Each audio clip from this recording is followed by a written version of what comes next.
Hey guys, tonight we drift beneath a silver Egyptian moon, the Nile whispering beside you like a soft lullaby. Papyrus reeds sway gently at the water's edge. A breeze brushes past your skin warm with dust and spice. Somewhere nearby, a soft laugh echoes through the darkness, and the faint scent of myrrh clings to the air. You're not just anywhere, you're in ancient Egypt, a land where desire, power, and divinity mixed in equal measure beneath those starlit skies. Tonight, we're pulling back the silk curtain on something that often gets sanitized in museum audio guides, what sensual life was really like in ancient Egypt. And spoiler alert, you probably wouldn't survive this. Not because of violence or scandal, though there's plenty of that, but because expectations were murky, boundaries were strange, and privacy was rarely a guarantee. If you're thinking of romantic walks by the Nile or soft papyrus beds, well, you might want to lie down for this one. So before you get comfortable, take a moment to like the video and subscribe. Invite viewers to post their location and local time. Now dim the lights, maybe turn on a fan for that soft background hum. And let's ease into tonight's journey together. You crouch low along the banks of the Nile. It's well past midnight. A crocodile slides noiselessly into the water somewhere nearby, but no one flinches. You're not here for reptiles. You're watching two lovers wrapped in each other's arms beneath a palm tree, their outlines lit only by flickering torchlight. No one hides them. No one seems shocked, because here in the shadows of ancient temples and tombs, human longing was seen as part of the natural order, to messy divine, and occasionally divine messy. The ancients didn't separate the sacred from the sensual. Isis wept for Osiris, and reassembled his body with careful mention of the missing, most vital part. Hathor, goddess of love, laughter, and drunkenness, often got frisky after a few goblets of fermented fig wine, and the Nile itself, frequently imagined as a kind of life-giving lover. Egyptians lived close to the earth, close to their gods, and uncomfortably close to their neighbors. It was a world where love songs and hymns to the gods were sometimes indistinguishable. But don't mistake that for a world of freedom. Even as lovers touched under the stars, you'll find temple guards lurking, nosy neighbors, whispering, and social rules that could twist your fate. Honor was currency. Virginity, sometimes treasured, sometimes ignored. And gender, far more fluid than many realize, though still tangled in expectations, responsibilities, and myth. Tonight, as you drift deeper into this world, you'll walk through narrow alleys perfumed with incense. Listen to gossip in bathhouses, and trace your fingers over carved graffiti left by lonely hearts. Some inscriptions are tender, others shockingly forward. You'll meet queens who seduced their way into power and peasants who fell in love between harvests. Of course, not everything is known. Scholars remain divided on whether certain practices were widespread or only ceremonial. Were fertility rites truly acted out or just symbolically mimed? Did couples really use crocodile dung for birth control? Or was it a warning joke from the gods? The jury's still out. Still, one truth lingers like coal after sunset. Love and lust were never far from life or death.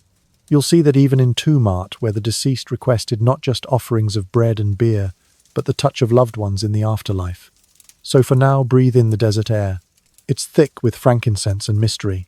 The stars blink knowingly above you. And just ahead, the tale truly begins beyond the pyramids, beyond the hieroglyphs, into the heart of what stirred the ancient Egyptian soul. You slip quietly through the door of a modest mud-brick house, ducking beneath a curtain woven from flax. It's just past sunrise in a working-class neighborhood of Thebes, and the scent of fresh bread drifts in from a nearby courtyard oven. Inside, shadows stretch across the floor, broken only by beams of early light streaming through a narrow window. The room is simple wooden stools, a woven mat, a low clay platform that serves as a bed. But what goes on in here? Far from simple. The ancient Egyptian home was no romantic hideaway. Privacy as we understand it today didn't really exist. Whole families lived, slept, and sometimes made love within earshot of one another. Walls were thin floors shared, and if you had children, well, you learned to keep things discreet, or not. Inscriptions suggest some couples didn't bother. Still, these homes had their rituals. Lovers might lay out scented oils, perhaps a touch of lotus essence behind the ear, or place amulets beside the bed to ward off jealousy or infertility. The bed itself, sometimes no more than a straw mat, other times a carved wooden frame with a lion-foot base polished for royalty. But no matter the status, the bed was a stage where affection and obligation danced nightly. Sex wasn't just a private affair, it had social weight. In Egypt, fertility equaled prosperity, and intimacy had practical implications. Children meant security, inheritance, and status. And so, even in humble homes, lovemaking was entangled with expectation. If you couldn't bear children, or worse, if people thought you couldn't, it could mark you for life. Of course, not every encounter happened inside these tiny homes. Step outside, and you'd hear laughter in the fields, stolen kisses behind granaries, or rumors of affairs echoing down the narrow alleys. Egyptians may have left us statues of stiff pharaohs, but in life they were rarely stiff-lipped. Even legal documents wove intimacy into everyday obligations. Marriage contracts sometimes included clauses about conjugal expectations, how often, under what terms, and what counted as neglect. Yes, ancient prenups could get very specific, and if one partner failed to deliver, grounds for divorce, my friend, grounds for papyrus warfare. But what about love? Was there tenderness? Absolutely. Some of the most heart-stirring poetry of the ancient world comes from Egyptian fragments. Lines comparing lovers to sweet beer, soft linen, or even warm goose fat. Don't knock it till you've tried it, I guess. These weren't cold arrangements. For many, love mattered deeply, even if their idea of romance occasionally included scarab metaphors. Still, the idea of romantic privacy wasn't widespread. Even the walls had ears or eyes. Family elders might sleep nearby, children right over there snoring, neighbors listening through mud brick with cups or whatever the ancient equivalent was. If you managed a moment of intimacy and peace, you were either very rich or very lucky. Scholars remain divided on how freely affection was expressed in public. Some argue that kissing or cuddling outside the home was frowned upon, while others point to images of couples embracing in tomb art as evidence that affection wasn't taboo. Still, what we see in art may have been idealized, a dreamy version of reality, carefully curated for the afterlife. Real life like now was probably messier. And now, just before we drift deeper into our tale, let's pause. Whisper one in the comments below if this tale charms your heart, or two if it sends shivers down your spine. We're just getting started. So as the Nile breeze stirs the curtain behind you, imagine yourself reclining in that reed-woven room, the soft buzz of morning life just beyond the walls. It's quiet but never silent. Someone's laughing. Someone else is arguing about fish prices. And behind closed doors, someone's whispering words of love, or perhaps simply snoring too loud to notice. You step outside into the golden morning haze. The sun has barely begun to stretch across the fields, but already life stirs among the stalks of barley and the rows of flax. You wander toward the outskirts of the village where the farmland begins. Men and women trudge barefoot through the muddy irrigation channels, baskets slung over shoulders, chatter rising in bursts above the croaking of frogs and the rustle of reeds. You're here to observe something much more subtle than the planting of seeds, though in a way it's still about planting seeds. Flirting in ancient Egypt didn't happen in candlelit taverns or behind school lockers. No, it happened while bent over a sickle with sweat glistening across your back and grains sticking to your skin. Romantic glances were exchanged over donkey carts and irrigation ditches. A teasing smile here, a shared date fruit there. Intimacy began not with roses but with sunburn and shared labor. That's not to say these moments weren't electric. Far from it. There's evidence from work songs and oral poetry that suggest flirtation was a key part of life in the fields. And really it makes sense. When your entire day is back-breaking labor under an unrelenting sun, a coy grin or sly comment might be the only spark you get. One particularly juicy text tells of a man confessing how he followed a young woman into the orchard under the guise of helping her carry figs only to end up forgetting the basket entirely. Did he? Or was that just an excuse, scribbled onto the back of a love poem by a bold dreamer? Scholars still debate whether these texts were literal recollections or just expressive fiction. Either way, it's pretty clear ancient Egyptians weren't strangers to the slow-burn allure of proximity. In agricultural communities, opportunity for flirtation was often limited by social standing, family supervision, and even geography. Your love interest might live across the Nile, accessible only by boat. That's quite the romantic gesture, paddling across crocodile-infested waters with a basket of onions and your heart in your throat, and gender roles. Those played a big part too. In many villages, unmarried young women helped gather and process flax fruit and beer ingredients, while men worked the grain fields or managed the livestock. These weren't rigid rules, but they shaped who mingled with whom. A chance assignment to the same grape-picking team that was ancient matchmaking at its finest. Still, every spark had its risks. Gossip traveled faster than the river current. A stolen kiss could lead to whispered rumors, family scoldings, or worse, ritual purification, if elders deemed it morally troubling. And for women in particular, reputation was currency. The idea of being labelled loose could follow someone long after the wheat had been harvested. That's not to say relationships were discouraged. Quite the opposite. Parents often kept close tabs on their children's potential pairings. Courtship, though, less formal than in later eras, was seen as essential groundwork for a stable household. Just don't let it disrupt the farming schedule. Then there were the festivals. Now there was your shot. Music, dancing, jug after jug of beer, suddenly proximity turned to possibility. The festival of Hathor in particular was known for joyous abandon. Temples overflowed with perfume, and under the statue of the goddess of love herself, many a heart was stolen or willingly offered. How much was sacred, and how much was just well-convenient timing? The jury's still out. You pause now just beyond a row of date. Palms as a group of labourers laugh at some joke lost to time. One man offers a piece of melon to a girl beside him. She takes it without a word, but the glance they share lasts a beat too long. Will it lead to a lifelong bond? A steamy night, or just nothing at all? You'll never know, but you feel the tension in the air crackling like chaff underfoot. Love, it seems, doesn't need luxury. Sometimes all it needs is dirt under your nails, the buzz of bees in the sycamores, and someone whose laugh makes your day pass faster. You follow the sound of scratching reed pens winding through the alleys until you reach a scribe's quarters, a small, sun-warmed room tucked behind a temple wall. Inside, inkpots rest on low benches. Scrolls are rolled and stacked with obsessive neatness, and a young man leans over a sheet of papyrus. His fingers are stained with soot and gum. His brow is furrowed not from temple accounting or tax records, but something far more tender. He's writing a love letter. You crouch beside him and glance at the text. It's both precise and dreamy, filled with poetic flourishes that make your cheeks warm. He compares his beloved to a lotus in bloom, to a gazelle who dances past him but never stops to speak. My heart, he writes, is like the door bolt unlatched when you pass by. Subtle. Not really.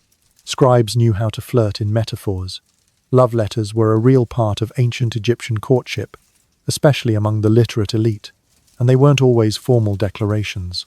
Some read like diary entries, others like lyrical invitations, and a few, well, they walked the line between romantic and frankly suggestive. While literacy was limited, scribes, especially temple scribes, enjoyed a level of social sway. With the right words, they could woo more than a lover. They could reshape reputations. One famous fragment reads like a musical refrain. 7 days since I saw my beloved, an illness has struck me. My limbs are weak, I cannot eat. Is it real love, or a papyrus pickup line? Scholars remain divided on whether these pieces were written to actual people or were stylized practice pieces. Perhaps it was both. Scribes often practiced with themes they knew stirred the heart. And it wasn't only men writing. Female voices, though rarer, appear in the poetic record too. One verse believed to have been composed by a woman describes longing in slow, almost hypnotic detail. If only you would come to me like the wind that stirs my veil. It's enough to make you sigh right into your linen pillow. These letters weren't just romantic flourishes. They were strategic too. Some scholars argue that a well-worded scroll could serve as a form of informal proposal. If accepted, it might lead to a visit, a formal meeting of families, or at least a shared jar of wine beneath a fig tree. Now, imagine being the messenger. Your job: deliver this risky letter, probably on foot across town, or even upriver. One wrong turn, one nosy relative, and the scroll could end up in the wrong hands. The tension was real. And yet they still wrote dozens of them, preserved in tombs and temple walls, scratched onto ostraca or tucked into coffins, as if love might outlast even death. There's a scroll you peer at now, brittle with age. The handwriting is careful. No names are mentioned, but the emotion is raw.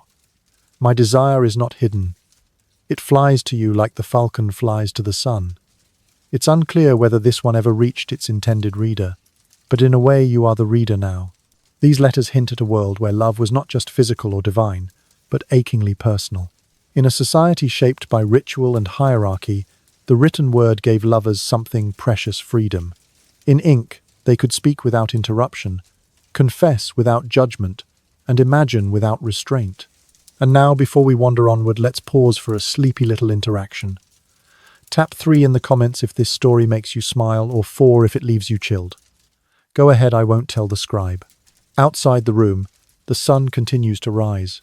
The heat is beginning to shimmer on the whitewashed walls, and somewhere in the distance a flute plays lazily. You tuck the scroll back into its basket and leave the scribe to his thoughts. His pen hovers again, unsure of the next line. But you already know how the heart finishes the sentence.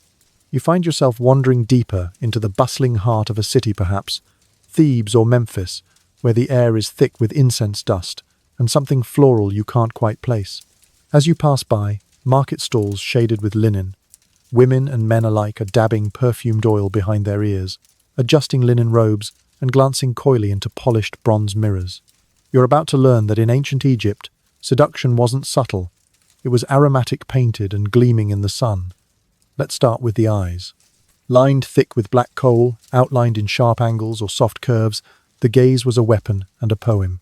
Both men and women wore it not only as a beauty ritual, but also for protection against the evil eye flies and, yes, sun glare. Function met fashion, and both were flirting. That smoky look you're trying to perfect. They did it first. Thousands of years ago. Cosmetics were deeply entwined with sensuality. Lip paint made from red ochre or carmine beetles added warmth to smiles, while green malachite shadow on the eyelids suggested fertility and invoked the goddess Hathor. And you can't help but notice how much effort went into smelling good.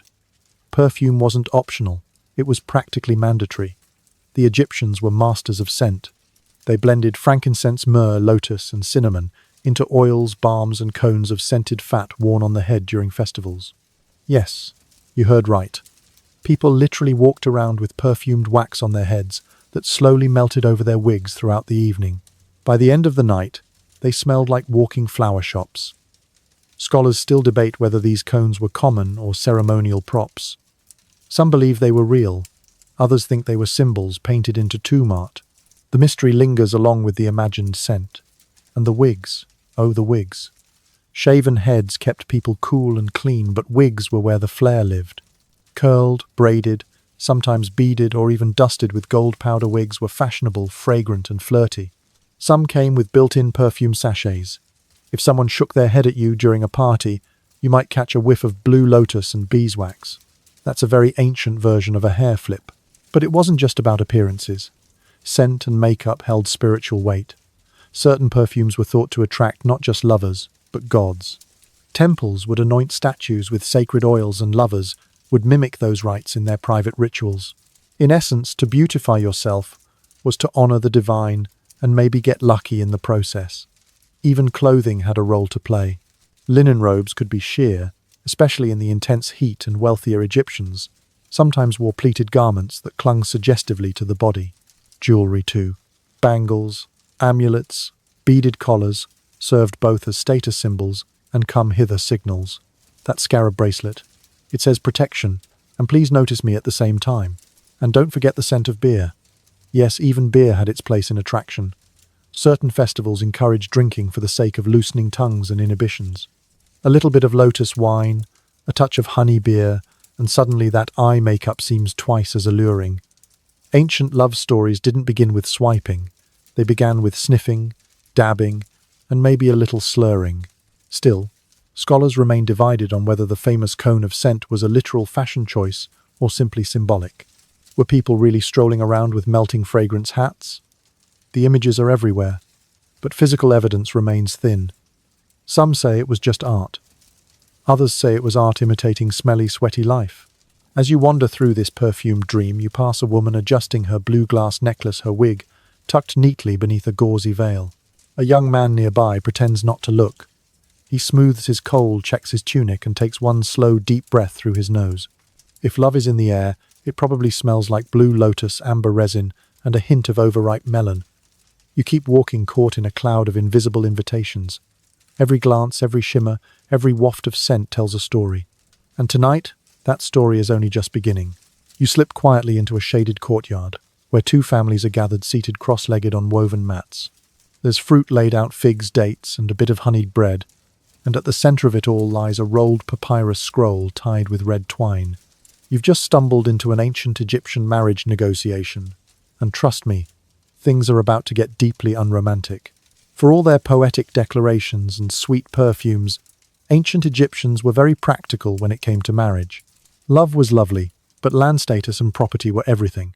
Marriage was less about candlelight and more about contracts. And these contracts, oh, they were detailed. They didn't just say, "Till death do us part."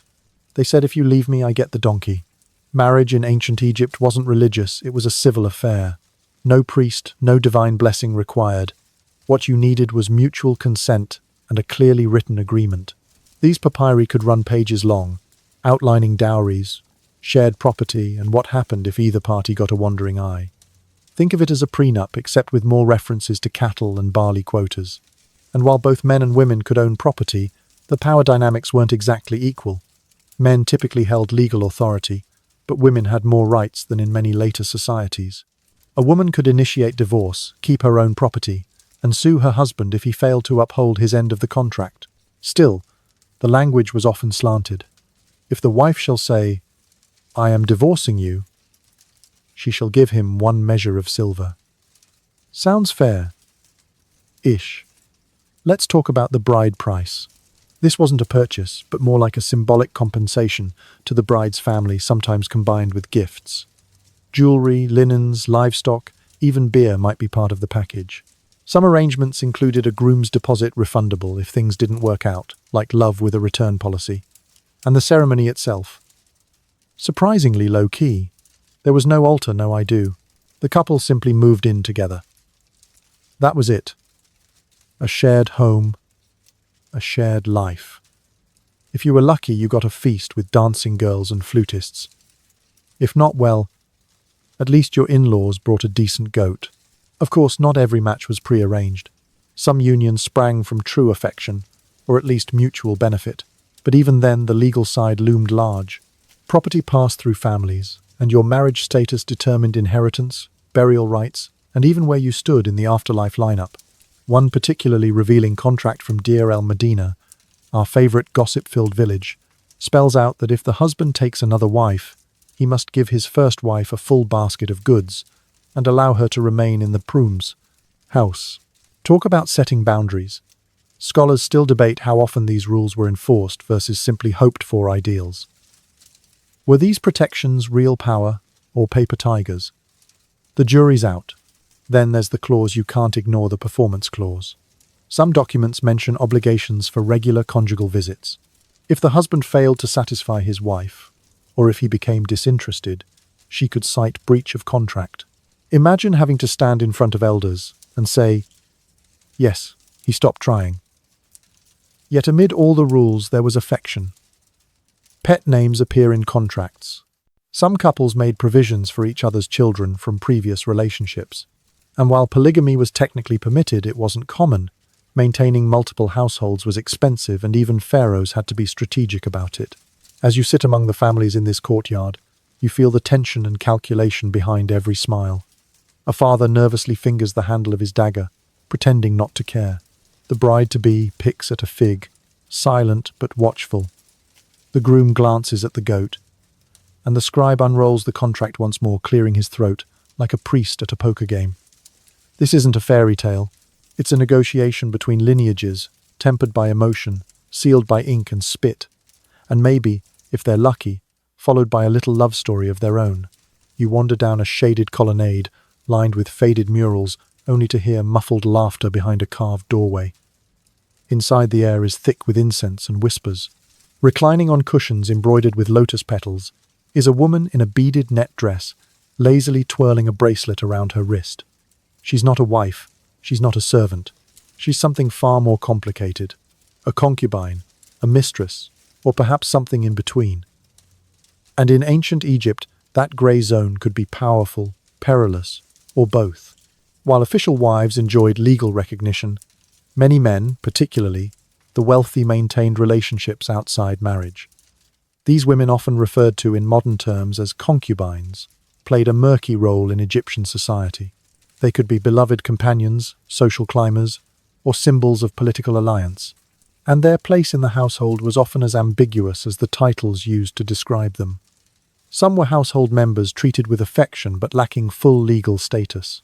Others were entertainers, dancers, singers, or flute girls who found their way into elite circles, and sometimes, if they were clever, into wills and property lists. And yes, a few were outright enslaved women coerced into roles that blurred the lines between companionship and captivity. Scholars remain divided on how consensual these arrangements truly were, especially for women of lower status. It's one of many ancient questions that resists a clear answer. Mistresses of scribes or priests might enjoy a relatively comfortable life, complete with servants, perfume, and access to temple leftovers. They could bear children who were sometimes acknowledged, sometimes not. The rules flexible, the consequences varied.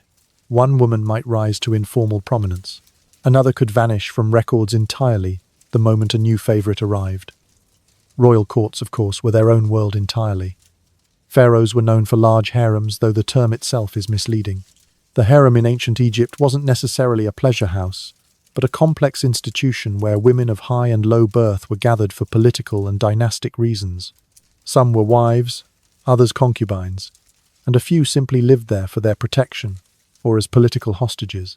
Still, the potential for intrigue was deliciously high. Take the tale of one concubine who, according to fragmentary scrolls, attempted to poison a royal rival. Was she trying to protect her child's inheritance? Was it jealousy, or was she merely a scapegoat? The jury's still out, but the story lingers like wine in the back of your throat, sweet and sour all at once. Even gods played this game. Hathor, the goddess of beauty and music, was said to prefer love over loyalty. She wandered, seduced, and returned on her own terms. In this way, mistresses and concubines may have seen themselves not as side characters, but as echoes of divine flirtation. Bold, sensual, and unapologetically present. And it wasn't just men who had multiple partners. There are hints, small, tantalizing hints, that elite women also enjoyed unofficial relationships. In a society as layered as Egypt, power often made its own morality. If a high-ranking lady had a favored servant or a secret scribe, it likely went unspoken, but not unnoticed. One faded ostracon from Deir el-Medina hints at a scandal, the potter's wife who walks with two shadows. Poetic, cryptic, almost certainly gossip. But behind the phrase may lie a truth. Women too moved beyond the marriage bed, even if the risks were higher. You step back out into the colonnade, your senses tingling with all the nuance. Here love was not simple. It had layers like a painted coffin, glossy on the surface but hiding secrets beneath. And while some women outside the marriage contract lived short, difficult lives, others carved their way into history, not as wives, but as unforgettable whispers between the lines. You find yourself standing at the edge of a temple courtyard just after dusk. The shadows stretch long across sandstone columns as the final chants of evening prayers echo through the air. A young woman stands barefoot before a small altar, muttering softly, hands wrapped tightly around a string of knotted cord. She's not praying to be loved. She's commanding it. Welcome to the world of love magic in ancient Egypt. While today we might light a candle or nervously text someone after midnight, ancient Egyptians had a very different approach to heartache and desire. They turned to magic spells, charms, potions, and ritual gestures to nudge fate in their favor. And they weren't subtle about it. If you wanted someone's attention, there were incantations for that. If they ignored you, there were darker ones too. One surviving spell begins with, "Bring him to me restless in his limbs, sleepless in his bed, until he is beside me like a dog under my chair." Subtle, hardly, but effective. Maybe. These spells often invoked deities like Hathor, Isis, or even Sekhmet to inflame passion, punish unfaithfulness, or bind hearts together with invisible cords. Sometimes literally knotted cords or wax figurines were used to tie a person to the caster's desire. Most of these magical rituals were carried out privately by women and men alike, but some were overseen by professional healers, sorcerers, or even temple priests, moonlighting in the supernatural arts. And it wasn't all about seduction. There were protection spells, 2 amulets to shield your marriage from rivals, charms to maintain fidelity, or powders to stir a partner's affection anew. Scholars remain divided on how widespread and accepted these practices were. Were they daily routines or fringe acts of desperation whispered under moonlight? And the ingredients, oh the ingredients. You'd need all the usual suspects: honey, myrrh, lotus, crocodile, fat, yes again, and perhaps even a pinch of nail clippings or shredded papyrus bearing the target's name. It wasn't just metaphor, it was chemistry, psychology, and a little bit of theatre. One scroll even mentions the use of semen of a donkey under the moon, though it's unclear if that was literal symbolic or just a deeply weird poetic flourish. The jury's very much out on that one. Even burial sites held evidence of these rituals. Figurines of bound lovers, jars sealed with red wax and folded spells, were occasionally found tucked into tombs, perhaps as a posthumous plea for eternal companionship or revenge from beyond the grave. Because if you couldn't get someone's affection in life, why not give it a second shot in the afterlife? Of course, not every spell was cast with noble intentions. There were curses too, particularly potent when jealousy flared. A scorned lover might invoke a spell to wither a rival's beauty or ruin their household. One ostracon fragment reads, "May her mirror crack, and may her scent turn sour in the nostrils of her beloved." That's some serious energy for 3000 years ago. And let's not forget the love charms worn on the body. Jewelry wasn't just decorative, it carried magical properties. Heart-shaped amulets, frog figurines, symbols of fertility, and even miniature scrolls worn around the neck, all served to attract, protect, or ensnare the affections of others. You could walk through a marketplace adorned in subtle spells, and no one would ever know, unless they suddenly couldn't stop thinking about you. As the girl finishes her whispered spell at the altar, she sprinkles a bit of powdered resin into the flame. It flares briefly, sending up a twist of fragrant smoke that dances like a serpent into the sky. Will it work? Will her intended come stumbling to her doorstep tonight, dazed and mumbling declarations of love? You don't know, but you feel something shift in the air, like the static before a storm, or the breathless pause before someone says your name. In this world, desire wasn't left to chance. It was pursued, coaxed, conjured, and sometimes demanded. And whether it worked or not, the heart behind the spell beat just as wildly as yours does now. You wander into a dimly lit room at the back of a modest home, where the clay walls are painted with faded symbols and palm fiber mats soften the hard floor. There's a heavy smell of incense, and nearby an older woman tends to a small altar, lighting a flame with deliberate movements. Tonight, you're not just here for ceremony. You're about to witness a different kind of rite. One meant not for the gods, but for the flesh. Fertility rites were a real part of Egyptian domestic and temple life, particularly for those longing to have children. In a society where lineage and inheritance defined so much of one's status, the ability to produce offspring wasn't just a blessing, it was a civic duty. Couples, especially newlyweds, often sought supernatural help when nature didn't cooperate. And while some rituals were gentle and symbolic, others got quite personal. You observe as the woman circles a bowl filled with pomegranate seeds, honey, and crushed lotus petals. She murmurs incantations to Hathor and Be's gods, associated with birth music and joyful intimacy. Then she sets the bowl between 2 figurines, positioned in a way that leaves little to the imagination. Subtlety, it seems, was not the goal. Some fertility rituals involved symbolic unions, like drinking wine from paired vessels or lying beneath carved amulets representing intertwined lovers. But others went further. There's evidence that in certain ceremonies, couples were encouraged to physically consummate their relationship within sacred spaces. Were these acts symbolic, semi-public, or completely metaphorical? Scholars remain divided. Some believe only ritual actors participated. Others suggest real couples may have done so to secure divine favor. And then there were temple servants, tasked with blessing households, or administering medicinal aphrodisiacs. A little mandrake root here, a touch of fenugreek oil there. All meant to stoke desire and prepare the body. It's a fascinating blend of devotion and desire, where fertility was both physical and spiritual, a sacred obligation wrapped in song and spice. But not every ritual aimed for children. Some were just about pleasure. Ancient spells survive that focus entirely on enhancing sensation or deepening connection between lovers. Imagine a recitation whispered during foreplay, not as dirty talk, but as divine invocation. One verse to Hathor reads, Let my hands be silk, and my mouth sweet wine. Let my hips dance like the flood. That's a bedtime story, Egyptian style. In the private chambers of elite homes, more discreet rituals took place. Amulets shaped like hips, frogs, or figs were worn beneath clothing. Beds were anointed with sacred oils, and even linen sheets were sometimes perfumed with mixtures believed to awaken the senses. One surviving scroll even outlines an ideal sequence of physical gestures, part massage guide, part mystical choreography. Let's not skip over the music. Drums, flutes, and sistrums weren't just for parties. Rhythmic sounds were believed to awaken divine forces within the body. A couple might play instruments together, building tension and connection before, well, a crescendo of another kind. Whether divine beings actually approved is uncertain, but one can assume the gods appreciated the effort. And who was BE's exactly? He wasn't pretty, short-bearded and lion-faced, but he was beloved.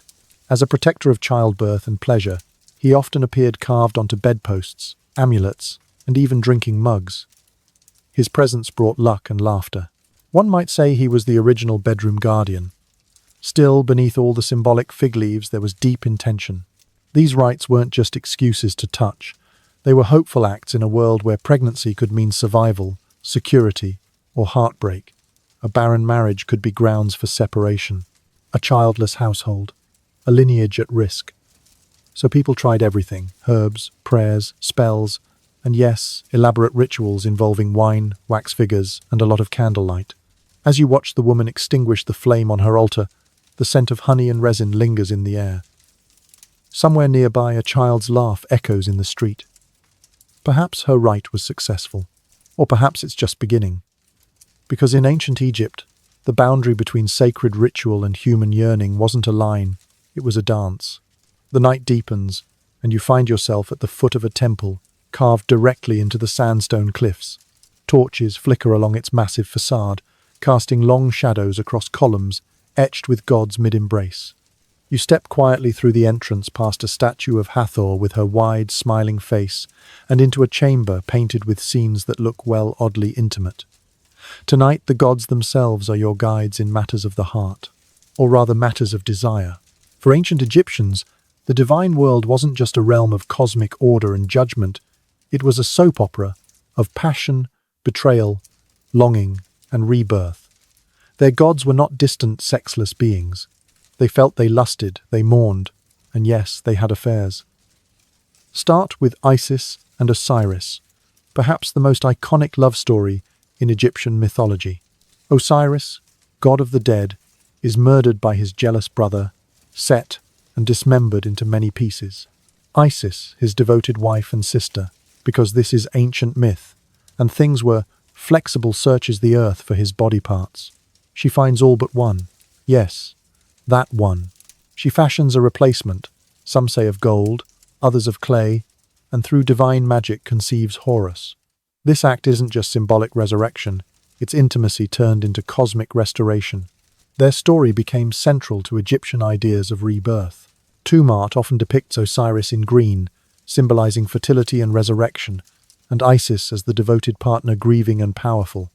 Their love wasn't just sacred, it was productive. And in Egypt, that was the ultimate complement. Then there's Hathor, goddess of love, beauty, joy, and intoxicating music. She was the party starter of the pantheon, patroness of festivals, and the original bringer of flirtation. In one myth, she nearly destroys humanity in a drunken rampage, but is soothed by beer dyed red to look like blood. She drinks it, passes out, and awakens with joy in her heart and passion in her eyes. She's associated with dancing girls, music, and all things sensual. To call on Hathor was to invite joy, pleasure, and probably a very memorable evening. Another deity worth noting, Min, god of fertility. You'll know him when you see him. He's the one standing proudly, if anatomically exaggerated, holding a flail and a lot of confidence. Worshippers celebrated him with offerings of lettuce, believed to be an aphrodisiac, and his temples weren't shy about what he represented. There's no mistaking his role in Egyptian iconography. Even Ra, the sun god, was said to have wept from longing, and those tears became the first humans. Love and creation were inseparable in Egyptian myth. Desire wasn't seen as weakness. It was fuel for the cosmos. Temples themselves were designed with intimacy in mind. Some had inner sanctums dedicated to divine unions. and during festivals, priests would reenact sacred marriages between gods and goddesses, symbolically uniting heaven and earth. Some scholars believe these rituals included symbolic consummation acts. Others insist they were purely performative. As always, the truth is hazy, painted in metaphor and incense smoke. But this wasn't just mythology for the sake of stories. These divine romances shaped how Egyptians saw their own relationships. A married couple might model themselves after Isis and Osiris, loyal through death and rebirth. A singer at a festival might channel Hathor, using charm as divine invocation. Even funerary texts describe the deceased reuniting with spouses in the field of reeds, where love could continue into eternity. Eternity with hand-holding. And what of Set, the god of chaos? In some tales, he tries to dominate or humiliate others through force acts that are difficult to interpret and certainly controversial. Some scholars suggest they were symbolic expressions of cosmic disorder. Others debate whether these myths reflected deeper ideas about control, taboo, or transformation. The jury, as always, remains divided. You step into a final chamber and see two statues facing one another, one male, one female, their hands just barely touching across a stone pedestal. Their expressions are serene, not fiery, not dramatic, but steady, connected. In the eyes of the Egyptians, love wasn't only passion, it was harmony, a sacred balance between order and emotion, pleasure and power. And as you step back into the cool air of night, the stars above feel closer, like distant gods, watching over a world they shaped with their own longings. You find yourself seated beneath a woven canopy in a shaded courtyard, sipping date wine beside a wide-eyed merchant who seems all too eager to talk. As the afternoon heat lingers, he lowers his voice and leans in close, ready to tell you the latest gossip. Not about grain prices or temple politics, but about a scandal involving a neighbor, a flute girl, and a priest's missing sandals. Welcome to the other side of Egyptian intimacy, where desire crossed the line and the consequences played out both loudly and in whispered shame. Though Egyptians embraced sensuality as part of life, it didn't mean everything was fair game. There were rules. And when those rules were broken, when affection became obsession, when private trysts turned public, or when partners strayed, there was fallout. Take adultery, for example. While the term didn't carry quite the same religious baggage as it would in later cultures, it was still a serious offense. If a married woman was caught cheating, especially with a man of lower status, it could mean exile punishment, or in rare cases even death. For men, the repercussions varied. Sometimes social humiliation, sometimes little more than a slap on the wrist. Not fair, certainly, but painfully familiar. Egyptian legal records contain hints of these affairs gone wrong. In one case from Deir el-Medina, a village scribe was accused of sleeping with another man's wife. The court proceedings were recorded with all the juicy details. Accusations flew, reputations trembled, and in the end, it's unclear whether anyone was punished or if the whole thing blew over like a sandstorm. Scholars remain divided on whether these court cases were truly enforced or functioned more like public shaming rituals. And it wasn't just adultery that caused a stir. Even unchaperoned flirtation between unmarried youths could stir the pot. If a young woman became pregnant without a formal contract or husband in sight, her status plummeted. Some families tried to hush things up. Others shipped the girl off to live with an aunt in another village until the child was born. Sound familiar? Yet fascinatingly, Egyptian art doesn't shy away from portraying intimacy. In tombs and temples, couples are shown embracing, holding hands, sitting side by side, in poses that suggest real affection. There's even the famous banquet scenes where women are shown with arms draped around partners or each other. Was this art idealized? Most likely. But it still paints a picture of a culture where affection was acknowledged, if not always condoned in every circumstance. Still, when affection went, sour shame could follow fast. Rumors were like sand in the wind, irritating everywhere and impossible to contain. One Ostracan fragment describes a woman being mocked in the street for welcoming more than the harvest. Subtle, not exactly. The sarcasm in ancient Egypt had bite. There's also mention of women accused of bewitching men casting love spells without their consent. In these cases, the victims often claimed illness, dreams, or strange behavior. Was it real magic, coincidence, or simply regret, repackaged as supernatural interference? The answer depends on which scroll you believe. And then there were the more curious cases. Stories of priests caught sneaking into temple dormitories, or workers dismissed for disruptive moonlit behavior. Some records avoid specifics, hiding behind euphemisms, like the incident of the basket or a disturbance at the granary. Whatever happened, it clearly didn't involve baskets or grain.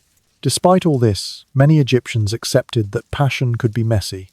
A little scandal here, and there wasn't the end of the world unless it involved a powerful family. Then things could spiral quickly. Families might arrange swift marriages to cover a misstep, bribe a scribe, to rewrite a scroll, or even fake a dream, in which a god forgave the offense. Divine PR damage control. You look up as the merchant finishes his tale. He chuckles, wipes his mouth, and offers you more wine. But don't repeat that, he says with a wink, unless you're ready to explain why you were listening in the first place. In Egypt, where walls were thin and ears were everywhere, a private affair rarely stayed private. And while divine love lit the heavens down here in the dusty alleys and crowded courtyards, passion was always a risk and gossip eternal.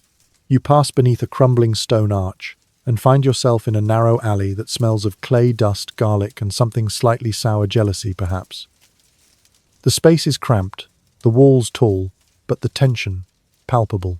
A woman sits on a low stool outside her door, grinding barley with a little too much force. Her eyes track a man stumbling by a man who used to be hers, or maybe still is. You're about to witness the ancient Egyptian version of heartbreak and revenge. Infidelity wasn't just a private pain in ancient Egypt. It could be a public disaster. And while marriage contracts spelled out expectations for fidelity, the reality was often murkier. Affairs happened as they always do, but the consequences varied wildly depending on who you were, who you knew, and whether the neighbors were nosy enough to rat you out. Let's start with the legal side. Adultery wasn't codified the same way it was in later societies like Greece or Rome, but that doesn't mean it was taken lightly. In many communities, a husband could dismiss a wife if she was caught with another man. If the husband was the one cheating, well, he might get a scolding or a stern look, unless he'd been especially indiscreet or slept with someone of much lower status. Fair not remotely. But that's patriarchy for you. Still, there were women who fought back. Some contracts from the New Kingdom include clauses that allowed women to leave their husbands if they were mistreated, neglected, or interestingly unfaithful in ways that brought shame to the household. A few even demanded compensation. So yes, prenups existed, and they had teeth. But when the law didn't serve, there were other ways. Social revenge was an art form. You might deface your lover's image in a shared painting. You might spread a poem throughout the village about a certain someone's withered fig. Or if you were feeling bold, you might show up at a festival looking particularly stunning just to twist the knife. Emotional warfare, ancient style. One Ostracon fragment tells of a woman named Tia who caught her partner whispering sweet nothings to a dancer during the festival of Opet. Rather than scream, she calmly handed him a clay pot and dropped it at his feet. Inside a scroll that read, "You are a man who forgets his garden." Poetic, passive-aggressive, brutal. And don't think men got off easy. A spurned man might refuse to return a dowry, or worse, try to damage a woman's reputation with vague accusations and dramatic retellings of how she changed. In some cases, entire families got involved. Brothers confronted suitors, mothers wailed in the street, and temple scribes sighed into their inkwells, tasked with documenting the whole tragic saga. Revenge wasn't always dramatic, though. Sometimes it was quiet, magical. A broken heart might lead someone to a love spell turned sour, a curse whispered under the breath, or a figurine buried near the doorstep of the offending party. These rituals weren't just outbursts, they were expressions of pain, channeled into the unseen forces of the world. Scholars still debate whether these practices were widely accepted or secretly frowned upon. But the evidence is there in pottery shards, in burned scrolls, in the lingering scent of bitter myrrh. And what of the children? If a union dissolved because of infidelity, custody arrangements were murky. Children typically stayed with their mothers, especially if the father was disgraced or dismissed from the household. But inheritance lines could get tangled. Was the child legitimate? Did the father acknowledge them? These questions could spark legal battles stretching on for years, sometimes even into the afterlife. Yet even amid the drama, many chose forgiveness. One letter from a husband to his estranged wife reads, "Let the mistake rest beneath the sand. Return to the house. My door is open and so is my heart." Was it sincere, desperate, manipulative? You'll never know. But it reminds you that for all the rules and roles, emotions still ruled the day. Back in the alley, the woman with the grinding stone stops for a moment. She wipes her hands, sighs, and looks toward the horizon where the Nile glows gold in the setting sun. Maybe she's letting go. Maybe she's plotting something spectacular. In ancient Egypt, love could be divine, but vengeance, that was very human. The night air grows cooler now as you stroll through a courtyard lined with faded murals, each depicting figures walking hand in hand beneath palm trees. But here and there between the idealized husband-wife duos, your eye catches something different. Two men reclining on the same mat, two women exchanging lotus flowers. They're subtle images, easily missed if you're not looking, but they whisper a truth that modern eyes are only beginning to hear. Desire in ancient Egypt didn't always follow straight lines. Same-sex relationships in Egypt remain one of the most tantalizing and debated corners of its social history. The records are sparse, the language ambiguous, and the interpretations hotly contested. But the hints are there, like footprints half buried in sand just waiting to be dusted off. Take the case of Nianchchnum and Khnumhotep, two men buried together in the 5th dynasty around 2400 BCE. Their shared tomb near Saqqara includes images of them embracing standing nose to nose, a pose typically reserved for married couples. Were they brothers, best friends, life partners? Scholars remain divided. Some argue for a platonic reading. Others see clear evidence of romantic partnership. The lack of definitive labels is both frustrating and perhaps revealing. Language complicates things further. Ancient Egyptian terms for affection are fluid words like beloved or intimate companion could apply to friends, family members, or romantic partners. There's no specific hieroglyph for gay or lesbian, at least not in a modern sense. But that doesn't mean those feelings or relationships didn't exist. They just weren't categorized the way we expect. One fragment of poetry, possibly written by a man to another man, reads, "Your voice is sweet, your limbs like polished gold. My heart races when you pass me. Is it romantic? Possibly. Is it metaphorical? Maybe."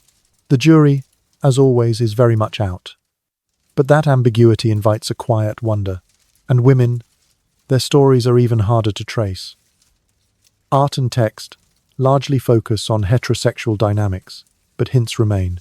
Some banquet scenes show women embracing with unusual closeness, sharing flowers or cups in ways that feel intimate. Are these scenes romantic, sisterly, ritualistic? No one knows for sure. But in a culture where the boundaries between sacred and sensual often blurred, the door to interpretation stays ajar. One theory suggests same-sex relationships may have been quietly tolerated, if not openly celebrated, provided they didn't disrupt family duties like marriage and childbearing. In other words, love who you like, as long as you still fulfill your public obligations. It's speculative, of course, but aligns with what we know about Egyptian pragmatism. As long as the crops came in, and the tomb was paid for, who was cuddling, whom might have been less of a concern. Still, there were limits. Satirical texts occasionally poke fun at effeminate men or depict certain relationships as humorous or unmanly. But are these jokes meant to ridicule the love itself, or simply mock the perceived imbalance of power or decorum? It's hard to say. Ancient humor is tricky business, especially when filtered through millennia and translation. It's also worth noting that some gods embodied duality. Atum, for instance, was said to create the first gods through an act of self-love, encompassing both male and female energy. And in certain myths, gender could shift or bend depending on magical circumstance. Deities weren't confined by binaries, and perhaps humans took subtle cues from that. As you sit now in the courtyard, listening to the soft chirp of insects in the reeds, you think of those tomb paintings half erased by time but still holding hands. It's a gesture that needs no translation. Whatever words the scribes may have used or avoided, the emotion speaks plainly. Because love, in its many forms, was never truly foreign to the ancient Egyptians. It simply wore different names, walked different paths, and sometimes, just sometimes, left traces that only the careful, quiet heart could hear. You step softly into the temple precinct, where silence clings to the limestone walls like incense smoke. In the distance, a sistrum jingles, a metallic tremor, echoing through sacred corridors. You've arrived at one of Egypt's most paradoxical intersections, the realm of priests and virgins, where devotion demanded restraint, but rumors told another tale entirely. Temples were more than religious centers. They were cities within cities, complete with storehouses, schools, gardens, and residential quarters. And while many temple workers were male scribes, priests, guards, there were also women inside these stone sanctuaries. Some served as chantresses, musicians, or administrators. Others were honored with the title God's Wife of Amun, a position of both religious and political clout, especially during the New Kingdom. But with great reverence came great restriction. These women were expected to live lives of purity, symbolically, spiritually, and often physically. Virginity in certain temple roles wasn't just a virtue, it was a job requirement. Or was it? Scholars remain divided on how strictly these celibate vows were kept. Some argue that purity referred more to ritual cleanliness than literal chastity. After all, the Egyptians bathed, frequently shaved their bodies, and wore linen to avoid the uncleanliness of wool. In this reading, purity was about sacred separation, not necessarily abstinence. Still, temple rules were strict. Physical contact with the outside world was limited. Meals were prescribed. Haircuts, bathing rituals, even moments of silence, all were written into daily schedules. But humans are humans. And where routine tightens, curiosity often bubbles up beneath the surface. There are faint murmurs in the records, accusations, dismissals, suspicious transfers. One ostracon from a worker near Karnak Temple hints that a priest spent too long near the singer's quarters. Another fragment lists names hastily scratched out of a temple register. The cause: improper conduct in the shrine of Hathor. We'll never know the details. But the subtext smoulders like a forgotten brazier. The priests, too, weren't always paragons of restraint. While many led lives of discipline, avoiding sex, meat, and even onions, don't ask others, likely bent the rules, especially the part about sexual activity. Some rituals required symbolic unions between gods and goddesses enacted in private ceremonies. Were these dramatizations or intimate acts masked by metaphor? The scholarly jury predictably is still out. In the mythic realm, it gets even more complicated. Some deities were born of divine unions in temples. Horus, son of Isis and Osiris, was believed to inhabit certain sacred statues, requiring priests to feed and clothe him daily. Did these acts reflect spiritual reverence? Or did they mirror domestic roles, perhaps even intimate dynamics? It's hard to untangle the theatrical from the theological. The role of God's Wife of Amun deserves special mention. Though the title evolved over centuries, these women held enormous influence, sometimes equal to or greater than that of male clergy. They officiated rituals, received tributes, and in later periods, even adopted daughters to carry on the role. While celibacy may have been expected, the position's political importance suggests it wasn't just about spiritual devotion. It was about power, lineage, and legacy. Interestingly, a few of these high-ranking women had their own tombs built, with inscriptions referencing divine service, loyalty, and quiet hearts. No mention of husbands, no children. Just a life lived in the shadow of godhood, or perhaps in quiet rebellion beneath it. You now find yourself in a cool sanctuary room, where incense still hangs in the air, and the polished floor reflects flickering torchlight. On the wall, a mural of a priestess raises a sistrum to the sky. Her eyes are wide, serene, unreadable. Is she singing? Praying? Remembering someone she was forbidden to love? One cannot help but wonder how many silent romances bloomed in temple shadows between priest and chantress, novice and scribe, God's wife and the outside world. Most left no record, but maybe they didn't need one. The temple stones heard everything. And now as you step back outside into the wind-stirred courtyard, you carry that silence with you. Not heavy, but tender. In ancient Egypt, where gods walked beside mortals, even the most sacred vows were sometimes softened by the pull of the human heart. The Nile glitters like molten glass as you approach the palace gates. The guards eye you suspiciously, but let you pass. And soon you're walking through long halls of polished stone past colonnades, carved with cartouches and frescoes of royal life. You're here for courtly matters, not politics or war, but love, or at least something close to it. Because inside these golden walls, where queens and pharaohs share chambers and secrets, desire was as dangerous as it was decadent. The royal court of ancient Egypt was a theatre of power, and every glance, gift, or whispered compliment came with consequences. For pharaohs, love and lust were both instruments and obstacles. Kings could marry many wives, but not all wives were created equal. There were great royal wives, politically sanctioned partners who held authority and symbolic weight. And then there were the others: secondary wives, concubines, mistresses, dancers, and occasional diplomatic brides from foreign lands. Despite the abundance of partners, royal jealousy ran deep. Take the tale of Ramses II, who loved Nefertari so fiercely he built her a temple of her own. Yet even she had rivals in the harem. The harem itself, known as the Purkhana, was not just a pleasure den. It was a controlled administrative institution where dozens of women, some noble-born, others raised from childhood for service, lived, trained, and competed for attention. The harem was heavily guarded physically and politically. Access to the royal bed wasn't casual. It was a matter of national policy.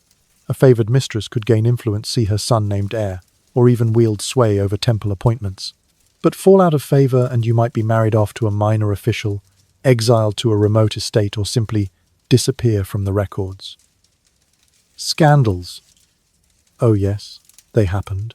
One of the juiciest involved a conspiracy against Ramses III, where a secondary queen plotted to assassinate the pharaoh and install her son as ruler. She wasn't just scorned, she was strategic. The plot, known from judicial papyri, involved spells, secret messages, and bribes to court officials. Some historians interpret it as an act of desperate maternal protection. Others call it a high-stakes royal power grab. The truth likely lives somewhere in the haze between pillow talk and palace whispers. And it wasn't just queens with ambition. Men at court, scribes, generals, physicians, were often caught between service and seduction. One inscription warns of a scribe who lost his post for loving too freely. Was it a noble's wife? A priestess? A princess? We'll never know. But the fallout was clearly severe. Royal children, too, were pawns in these games. The lineage of the throne mattered immensely, and paternity wasn't always easy to prove. That's why pharaohs loved to carve it in stone: son of the king, born of the great wife. If your mother wasn't the right kind of wife, your claims could be challenged even if you looked just like dad. And then there was Cleopatra. Though she came much later, she embodies everything intoxicating and complex about royal relationships. While she lived during the Greco-Roman period, she embraced ancient Egyptian traditions, styling herself as Isis reborn. Her affairs with Julius Caesar and Mark Antony were not just scandalous, they were political, spiritual, and deadly. Her story stands at the very edge of Egypt's ancient arc, a reminder that love in high places is rarely just personal. But let's rewind to earlier times, to those silent corridors where queens walked barefoot over alabaster, their anklets chiming like soft warnings. You pause now outside, a chamber draped with linen curtains. Inside, laughter rings out low and conspiratorial. A game of Senate is being played, but no one seems to care who's winning. A scribe blushes as a royal daughter teases him about his ink-stained fingers. A musician strums her lute in the corner, eyes fixed on someone who's trying very hard not to look back. In this world, affection is currency, and charm is often more powerful than swords. Desire isn't denied, but it's dangerous. One misstep, and you're out of favor. One clever smile, and you might be the next great whisper in history. You slip away quietly before anyone notices, leaving behind the gleam of gold and the scent of lotus oil. The court may have been divine in appearance, but inside, it pulsed with all too human longing. You step into a quieter district now, where the palaces fade into modest homes and the laughter of children echoes off sun-baked walls. At the edge of a garden shaded by sycamore figs, you find a woman humming softly as she kneels beside a small jar. She's pregnant, her belly round her back aching, and yet her face is calm, focused. She's not just tending plants. She's preparing for the arrival of new life in a world where birth was miraculous, dangerous, and deeply entangled with questions that still make heads tilt today. Like, who's the real father? In ancient Egypt, pregnancy was a sacred transition. A woman who became pregnant was seen as especially blessed, fertile in body and spirit, touched by divine forces. But that blessing came with layers of complexity, especially in a society where family lineage shaped everything from inheritance rights to burial arrangements. The Egyptians didn't have modern paternity tests, but they had their own methods of figuring things out. And when relationships overlapped, or when husbands traveled often, or when powerful men had mistresses and wives in different cities, the question of fatherhood could get tangled fast. Let's begin with fertility itself. Egyptians believed conception involved both biological and magical elements. The act of union was necessary, yes, but conception was also seen as the work of the gods. Hathor Bees and Tauret were invoked during and after lovemaking, often through amulets or chants. If pregnancy didn't follow, a couple might consult a healer or priest who would suggest herbs, rituals, or even symbolic sex acts involving fertility statues. Yep, very awkward dinner conversation. And once pregnancy did occur, there were tests. One of the most famous, the barley and emmer grain method. A woman would urinate daily on a bundle of seeds. If they sprouted, she was pregnant. If barley sprouted faster, it was said she was having a boy. If emmer a girl. If neither, well, maybe the gods weren't ready yet. Modern experiments have actually shown some validity to this test in detecting pregnancy. Whether or not it revealed gender is another matter. Now imagine the social consequences. A child born to a married woman was generally assumed to be her husband's, pater, but if the husband denied paternity, or if the woman was unmarried or widowed, things became complicated. Legal documents reveal instances of men publicly acknowledging children as their own. Sometimes this was recorded during a marriage agreement. Other times it appeared on property deeds. To my son, whom I love, born of the woman X. That phrasing mattered. If a man refused to make that claim, the child could be left without inheritance, without status, and sometimes even without a name. One poignant case involves a man who later adopted his own biological son in order to secure the boy's right to his estate. Why? Possibly because the mother was of lower status, or because the child was born out of wedlock. The adoption gave the boy legitimacy in the eyes of the law, even if the neighbors whispered differently. And speaking of whispers, illegitimacy wasn't always scandalous in the way modern cultures might assume. Egyptian society didn't frame illegitimate children as inherently shameful. What mattered more was whether the child had been acknowledged, protected, and given a path within the family structure. The gods themselves had complicated parentage after all. Horus was conceived through magic. Anubis born from an affair between Osiris and Nephthys, then adopted by Isis. Still, the stakes were real. Inheritance was a serious matter. Tombs, land, household goods, even sacred animals were passed down within tight family lines. If your parentage was unclear or worse disputed, you could find yourself cut off. Some legal disputes from the New Kingdom involved children challenging half-siblings, citing birth order, maternal status, or written acknowledgements, or lack thereof, to stake their claim. Women, for their part, kept their own strategies. Many households kept records or used witness testimony to establish paternity when necessary. Some women secured their children's futures by aligning themselves with more powerful men, especially if their actual partners were dead, disgraced, or disinterested. Romantic. Not always, but practical. Extremely. Scholars still debate how widespread these practices were. Some argue that most families operated on mutual trust and informal recognition. Others point to the sheer number of legal declarations as proof that paternity was a frequent point of tension. The jury's still out. What's clear is that love may have ignited relationships, but legacy controlled their shape. As for childbirth itself, it was a moment of chaos and vulnerability. Midwives, protective amulets, and household gods were all called upon. Women squatted on birthing bricks, gripped figurines, and shouted prayers. And when the child finally emerged, crying and slick with sacred mess, the first question wasn't, is it healthy, or is it cute? It was, whose child is this? And the answer, true or declared, could change the child's entire future.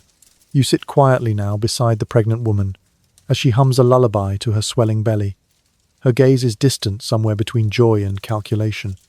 She knows what's at stake, not just birth but recognition, not just motherhood but memory, and perhaps, just perhaps, a name carved in stone beside hers. You turn a corner and find yourself on a lively street, buzzing with music, laughter, and the scent of something sweet, dates maybe, or beer boiled with honey and saffron. Ahead through a haze of incense and torchlight, a group of women sway and spin in time to the beat of hand drums. They wear gauzy linen beads that catch the firelight, and confident knowing smiles. These aren't housewives. These are the pleasure bringers of ancient Egypt. Entertainers, sex workers, companions, and provocateurs. And like everything else in this world, their story is a blend of respect, stigma, and paradox. Let's get one thing out of the way. Ancient Egyptians didn't have a single word for prostitute in the way we do today. Instead, their language described roles cherubet for dancing girl, Shamiet for female musician, Hemut for companion. Sometimes these roles overlapped with sex work, sometimes not. The lines were as blurred as the perfume-smeared murals in a festival tent at midnight. Sex work existed, no question. But how it was perceived depended greatly on context. Some entertainers, especially those who performed in temple festivals or private banquets, were respected as artists highly skilled in music, dance, conversation, and seduction. They were educated in the art of pleasure, both emotional and physical. They could read poetry, pour wine just so, and charm even the crankiest tax official. Others, particularly those who worked in informal brothels or along the edges of town, weren't treated so kindly. They lived on the margins, often poor, sometimes enslaved, usually judged. Their names rarely appear in formal records, but their presence lingers in ostraka and graffiti. One fragment reads, "Her kisses are bitter as beer left in the sun, but still I return." Not exactly a glowing Yelp review. Still, even the most marginalized sex workers had their place in Egyptian society. They served not just physical needs, but social and emotional ones. Lonely travelers, grieving widowers, nervous grooms, all found temporary comfort in their company. And in a world where marriage was often arranged and love sometimes optional, a tender moment with someone paid to listen might have meant more than anyone admitted. One intriguing figure is the Kedishet, often misinterpreted as a sex goddess. While her exact origins are murky, possibly imported from Levantine cultures, she's frequently associated with sensuality, fertility, and erotic protection. Was she worshipped by sex workers? Did she symbolize their divine right to pleasure and survival? Scholars remain divided. Her name appears alongside Hathor and Bees, suggesting at the very least a spiritual link between sacred celebration and bodily joy. And then there's the economic angle. Sex work provided income independence, and ironically, sometimes upward mobility. A successful courtesan might secure a patron, receive gifts of land or jewelry, or even enter into formal marriage later in life. One record mentions a woman who started as a singer in a tavern and later became the second wife of a merchant. Another inscription praises a woman of songs for her generosity to the poor, perhaps funded by her admirers. Of course, not all stories end well. Diseases were a risk, and while the Egyptians had remedies for nearly everything, including some deeply questionable ones involving crocodile dung and pigeon droppings, treatment was inconsistent. Protection methods existed like linen sheaths or herbal pastes, but reliability was, let's say, uneven. Still, in their own way they were trying. And shame, it was selective. Some moralists warned young men against women of the road, claiming they'd drain your silver and your soul. But others, especially in poetry, celebrated their charm. One love song describes a woman whose laughter binds the moon, and scholars suspect it refers to a professional companion, not a wife. Desire, after all, didn't come with labels. Interestingly, during festivals like the Feast of Drunkenness, the line between respectable and risque blurred further. Almost everyone danced, drank, flirted, and sang bawdy songs. For a few days each year, even noble women could behave like tavern girls and no one blinked. It was divine chaos sanctioned by Hathor herself. You pause now beside a low bench where two women are playing senet, their jewelry glinting in the torchlight. One catches your eye, grins, and raises her cup in your direction. She knows exactly who she is. She's not ashamed. She's part of the rhythm of this city, part of its heartbeat, its hidden economy, its sacred and profane truths. In ancient Egypt, pleasure was not always polite, but it was powerful. And for those who traded in it, whether through song, dance, or touch, theirs was a legacy written not in papyrus contracts, but in fleeting moments of human connection. The air grows thick as you make your way into a narrow back room of a midwife's house, tucked behind a row of grain merchants. It smells of dried herbs, soot, and something slightly swampy. On a low shelf, tucked between bundles of papyrus and old amulets, sits a small lumpy jar with a wax-sealed lid. You don't want to know what's in it, but you're about to find out anyway. Tonight we delve into one of ancient Egypt's most jaw-clenching realities, birth control. Or as it might more accurately be called, please let this bizarre concoction work. In a society where fertility was both blessing and burden, the need to control reproduction, at least sometimes, was very real. For married couples who couldn't afford more mouths to feed, for women seeking to maintain autonomy, and for temple workers under vows of chastity, pregnancy wasn't always the goal. And so Egyptians turned to medicine magic and some truly eyebrow-raising chemistry. Let's begin with the infamous ingredient, crocodile dung. Yes, it's exactly what it sounds like. Several medical papyri suggest that dried crocodile excrement mixed with honey and inserted vaginally was used as a contraceptive method. Scholars still debate whether the goal was chemical alkalinity disrupting sperm symbolic, using something potent and dangerous to scare off conception, or merely hopeful trial and error. Either way, let's just agree it was a bold choice. And crocodile dung wasn't alone in this ancient cabinet of curiosities. Other mixtures included acacia gum, which has modern-day spermicidal properties, dates honey, carob, and sour milk. These substances were often inserted with linen plugs or smeared on pessaries made from soft papyrus. The intent? Create a physical and chemical barrier between sperm and egg.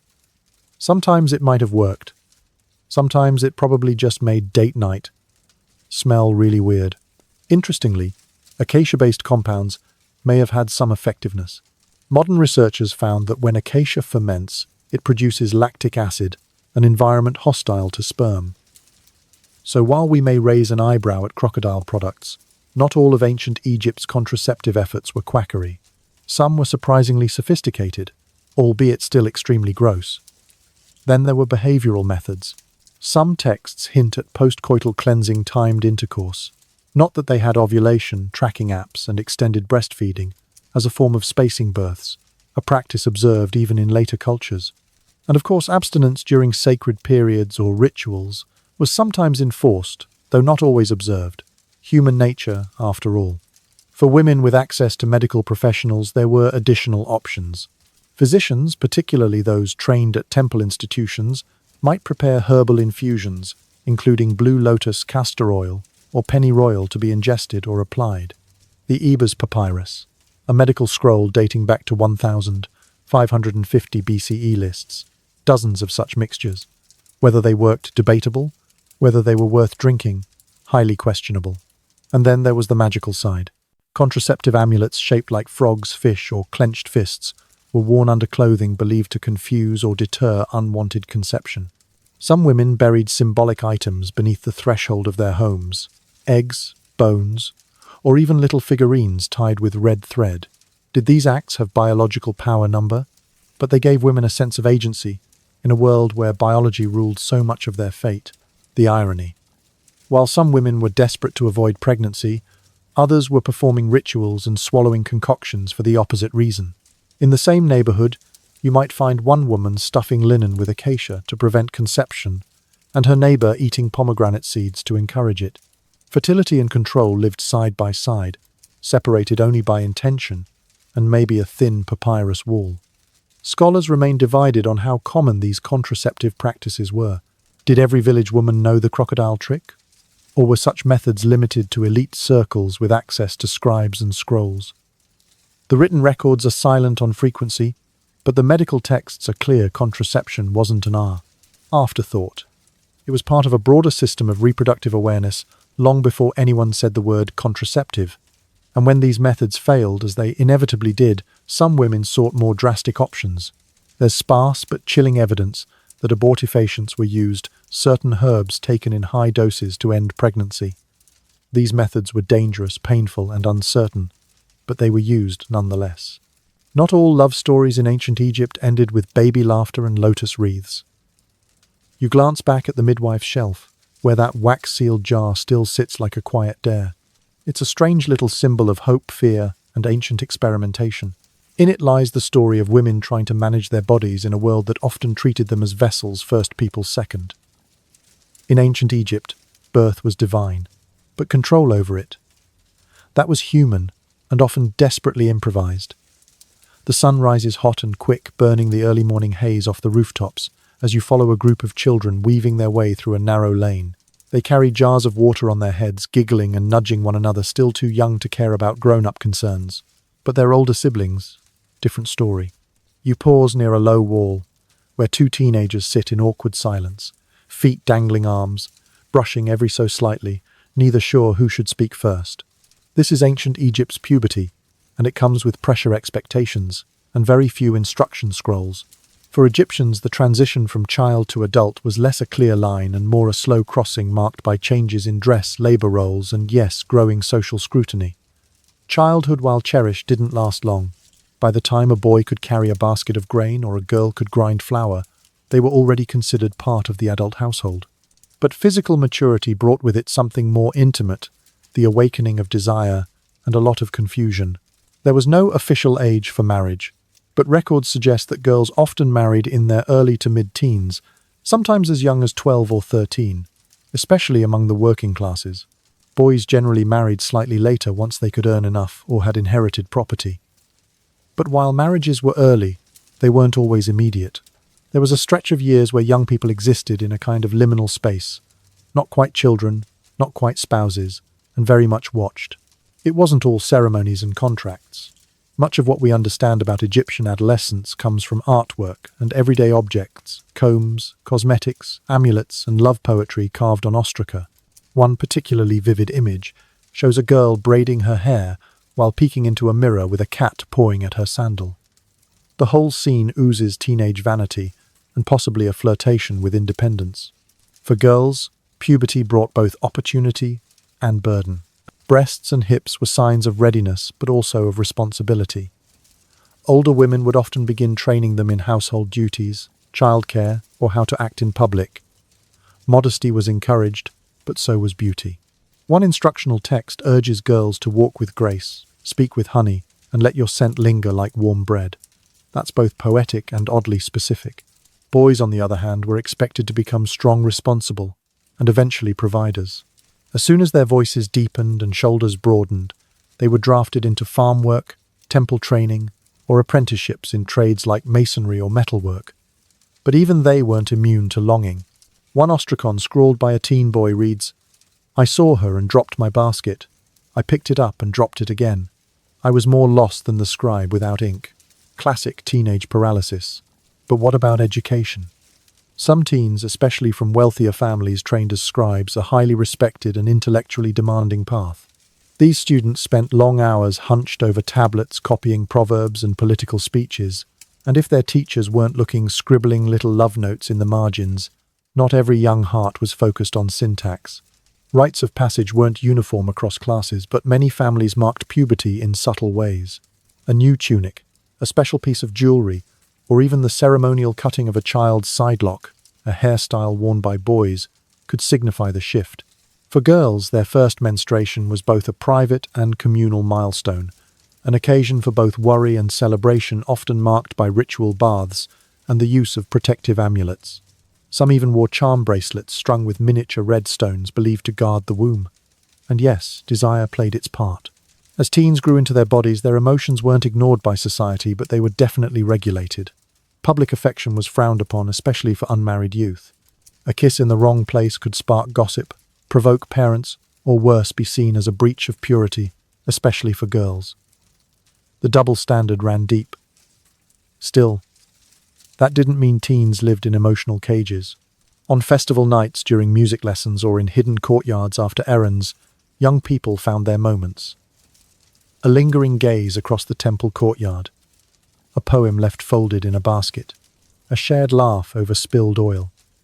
These were the early threads of relationships that sometimes led to marriage and sometimes ended in heartbreak. Scholars remain divided on how much agency teens had in choosing their partners. Among the elite, marriages were often arranged. Among commoners, love may have played a greater role. But even in elite circles, there are cases of young lovers who defied expectations, sneaking off, eloping, or negotiating with their families. Egyptian youth were not passive figures. They pushed back, carved space, and sometimes rewrote their roles. And let's not forget the missteps. Stories abound, often hinted at, rather than fully told, of pregnancies before marriage, of runaway sons of daughters who refused a match. Some were resolved quietly, others with public rituals or legal maneuvers.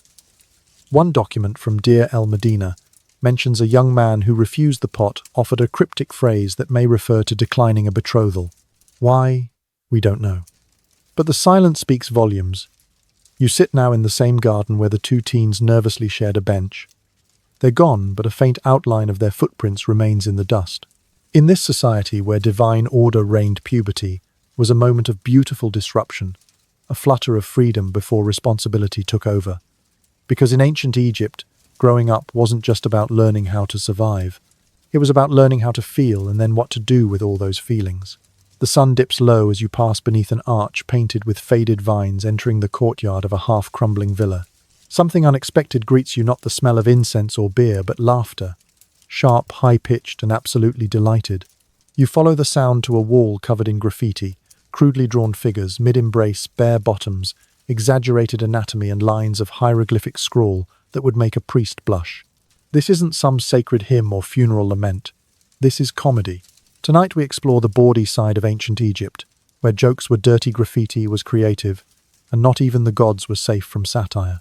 While many associate ancient Egypt with solemn temples and stately tombs, the Egyptians themselves were anything but humorless.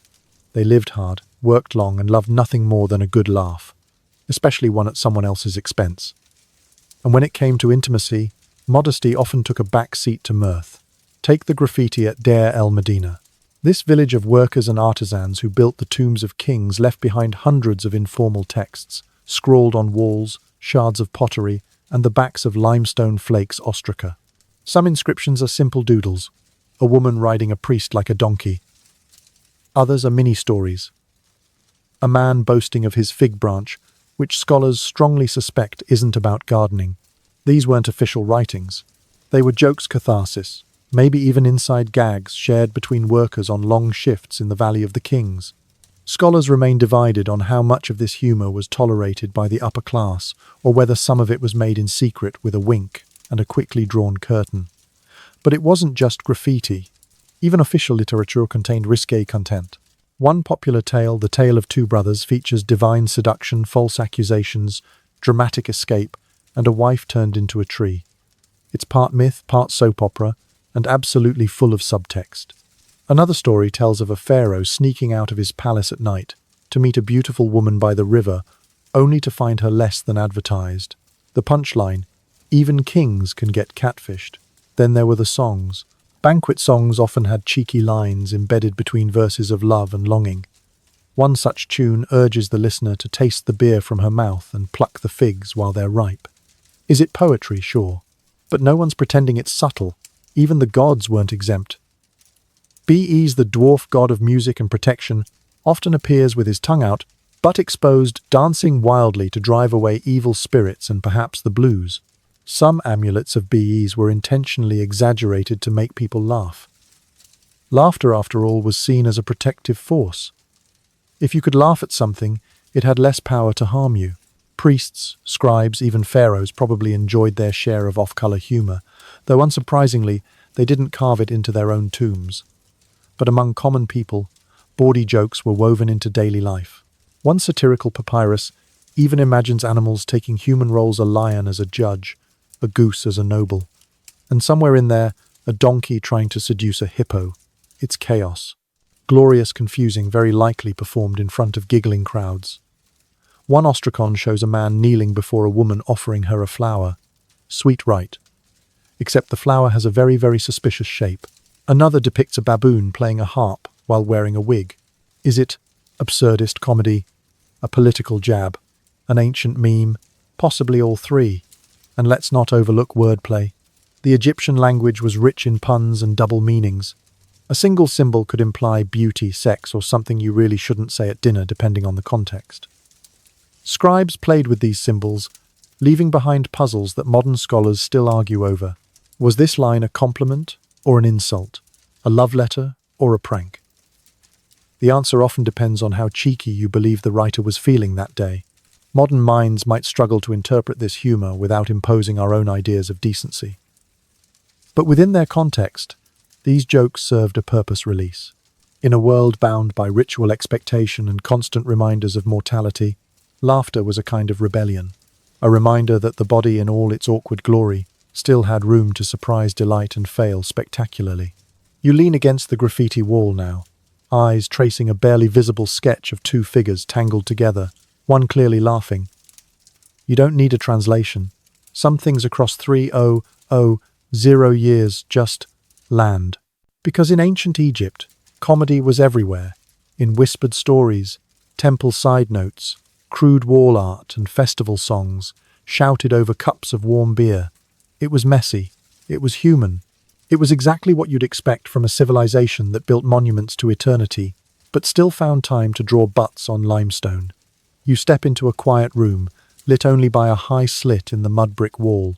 It's late afternoon now, and the air is still thick with the scent of old papyrus and faint perfume.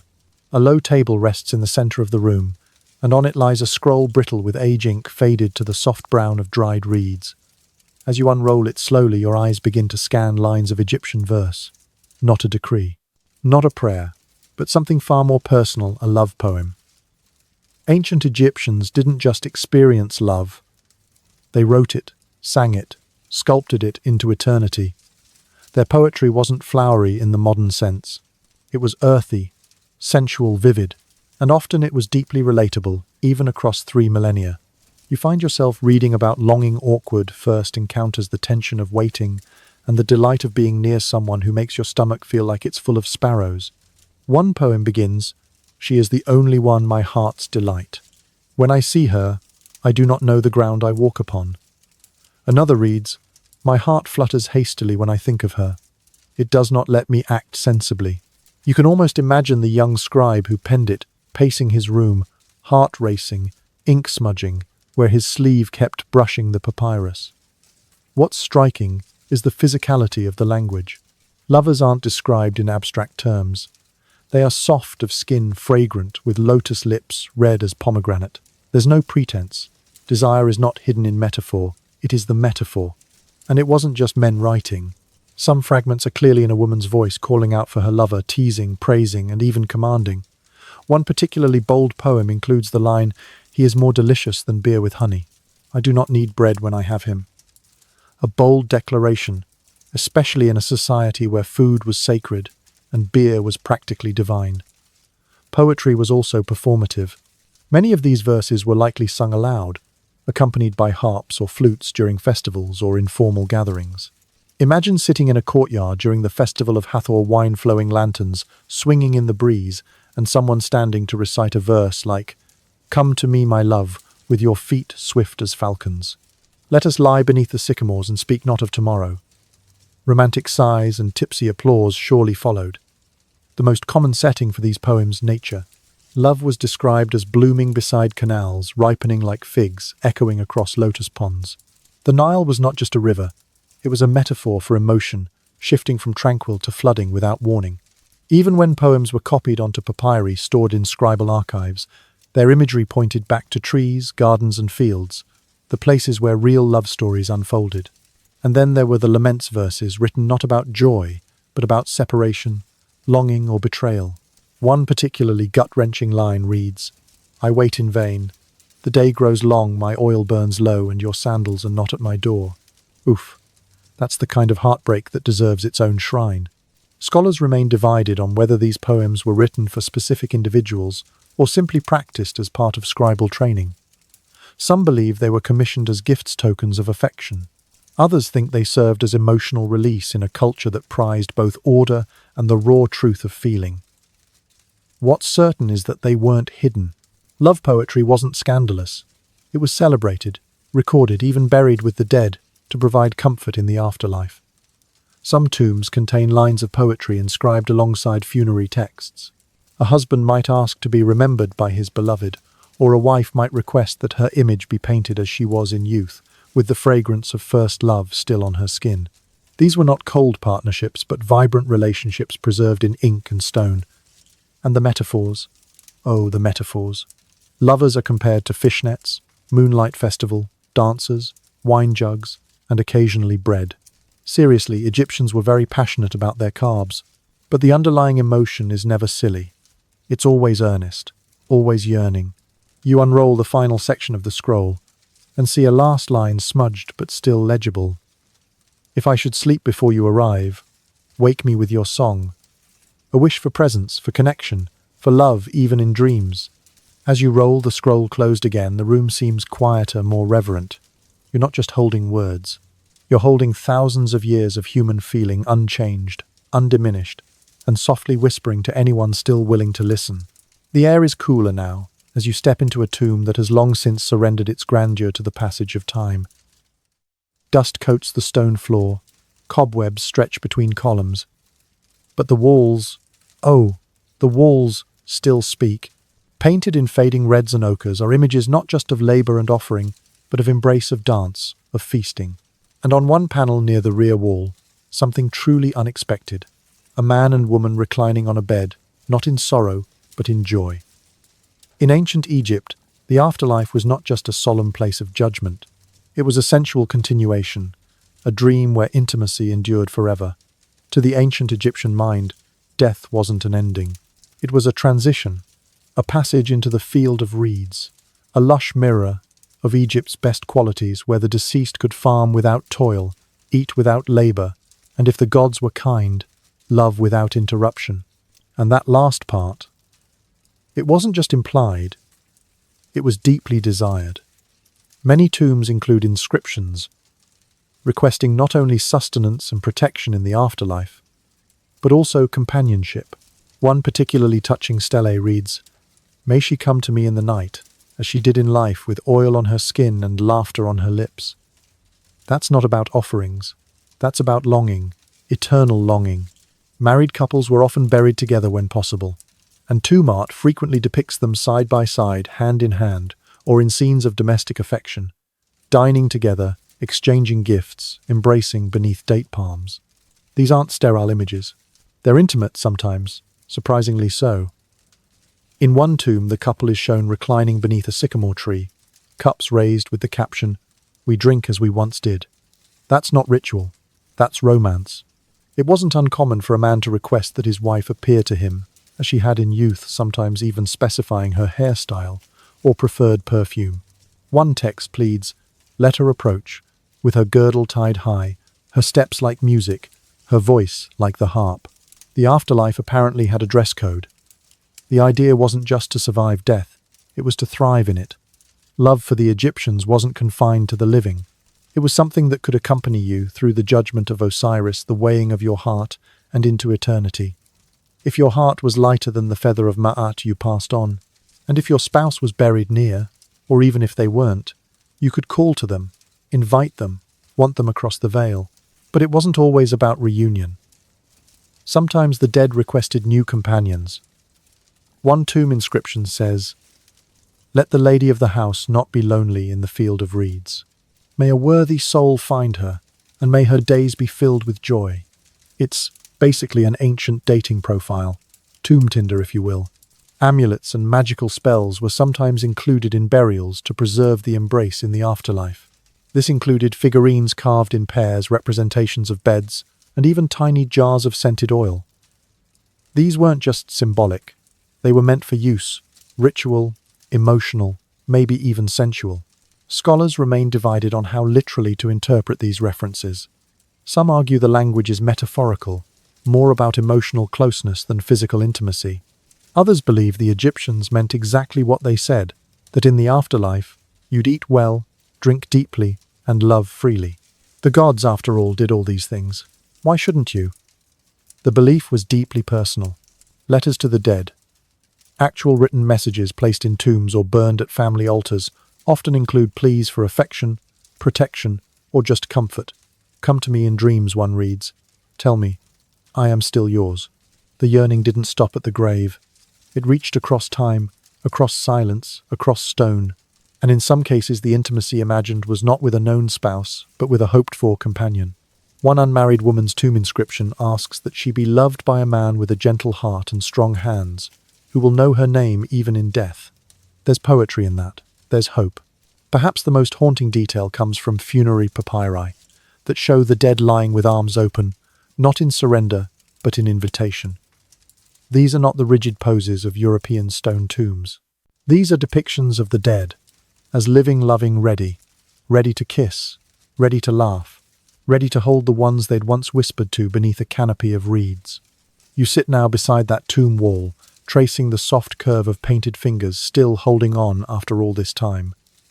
The couple has long turned to dust, but their desire endures in pigment and prayer.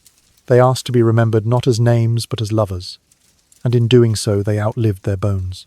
In ancient Egypt, The afterlife wasn't a lonely place. It was where you finally got to hold someone and never let go. You're walking along the edge of a bustling village when you hear a sharp crack like pottery being split, followed by gasps and hurried footsteps.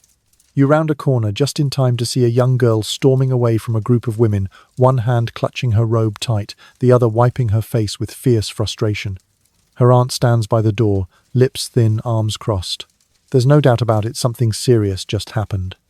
In ancient Egypt, purity wasn't just personal, it was social capital, and virginity. That came with a whole marketplace of expectation. Let's start with the obvious. The Egyptians didn't have a concept of virginity exactly as it's defined today. There wasn't a single word for it, no sacred threshold crossed. But there was a powerful cultural expectation around a woman's sexual history, especially before marriage. That expectation translated into rituals, rumors, and sometimes even rewards. Among the elite, a bride's purity was prized. Her value was tied, at least in part, to her perceived untouched status. In marriage contracts, the terms sometimes specified that the woman was untainted or had not belonged to another man. If a man later believed she had misrepresented this, he could use it as grounds to dissolve the marriage, or worse, refuse her dowry. That's not to say tests or examinations were conducted. Ancient Egyptians weren't quite so clinical. Virginity was more symbolic than scientific. It lived in gossip, reputation, and ritual, and once a reputation was damaged, whether true or not, it was extraordinarily hard to restore. There's one scroll, faded but legible, that documents a woman pleading with her betrothed after being accused of walking with the potter's son. Whether anything happened is unclear, but the accusation alone was enough to delay the wedding, spark a village dispute, and cause her father to offer additional property just to smooth things over. A family negotiation disguised as honor preservation. Yet the ideal of virginity was laced with contradictions. While women were expected to enter marriage, clean men were often encouraged to learn the ways of the heart beforehand. This double standard shows up in poetry and moral instruction texts. Boys were told to control their passions, but not necessarily to suppress them entirely. Girls, on the other hand, were advised to be modest, guarded, and ever mindful of how they were seen. This is where it gets tricky. In many households, girls were watched closely, chaperoned during errands, forbidden from being alone with unrelated males, and frequently reminded that their behavior reflected on the entire family. But at the same time, they were trained in beauty rituals, taught how to sing, dance, flirt. Mixed messages. Very much so. Purity was also a currency in temple life. Priestesses in certain cults, particularly those of Hathor or Isis, might be expected to maintain symbolic virginity, at least while in active service.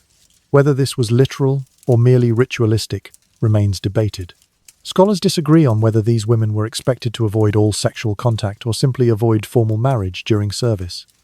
Even amulets played a part in this purity narrative.